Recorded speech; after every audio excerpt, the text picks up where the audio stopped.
Wow, how about that? I mean, look at all that stuff. I mean, bike riding, kayaking. I could get in a kayak, I just would never get out of it. But I like the eating part. So that is just a little teaser, I guess, what's going on at Pelee Island. And I've been to Pelee Island Winery, but I've never been to Pelee Island. Well, that's a travesty. We've got to get you out to the island for sure. Rick Moss, as you mentioned, is on our board of directors. Great guy. The island is just a way to get away from it all. And I'm not that active in the outdoor adventure aspect either. But Pelee Island, there's just something about it. I mean, from bird watching to hiking. There's Connerly's Bakery there, which is absolutely delicious. Bakery, I'll be there, The winery has a great lunch component or food component to it, and of course you get a tour of the winery. Is there a winery there too? The Pavilion, yeah, there is. Really? Yeah. I see. That's I'm right. learning today. They grow a lot of the grapes on the island. Wow. Oh, absolutely. So there is. So I just always thought that they were just using the name over here by Kingsville. Now you'll come over. Yeah. Well, that's great. The other thing is too, I guess, is some of the most fabulous. I've heard the most fabulous sunsets.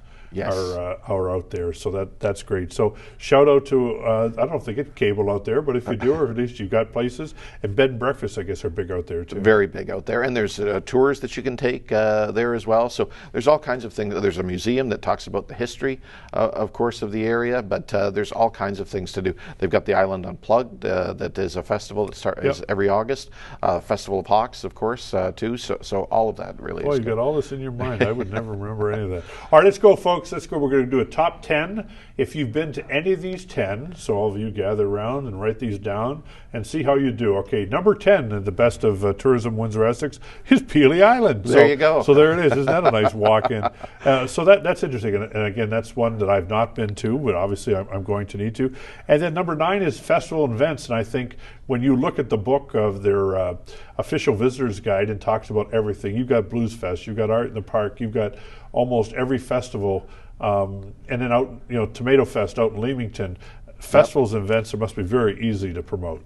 They are, and they're very important to the tourism industry. And as well, there's multiple events happening every weekend. So even those, a lot of people that come to the area are not coming here primarily for tourism. They're coming here to visit friends and relatives.